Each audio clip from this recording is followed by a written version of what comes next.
শালা পেট মোটা। ভাত পরে খাস, আগে যা আমার জন্য একটা জলহস্তি ধরে আন। ঠিক আছে দিদা।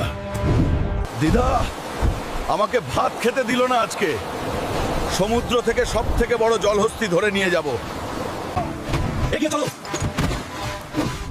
শালা পেঙ্গুইন, আমার পথ থেকে সরে যাও, না হলে আমি তোমাকে খিচুড়ি বানিয়ে দেব। উন্মাদ, দেখি কে কাকে খিচুড়ি বানায়।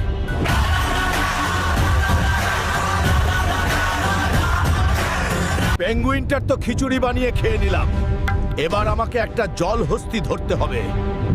জলহস্তি, চল আমার সাথে, না গেলে তোকে খিচুড়ি বানিয়ে খেয়ে নিব রে পাগলা। না, আমার খিচুড়ি বানিও না, যাচ্ছি আমি।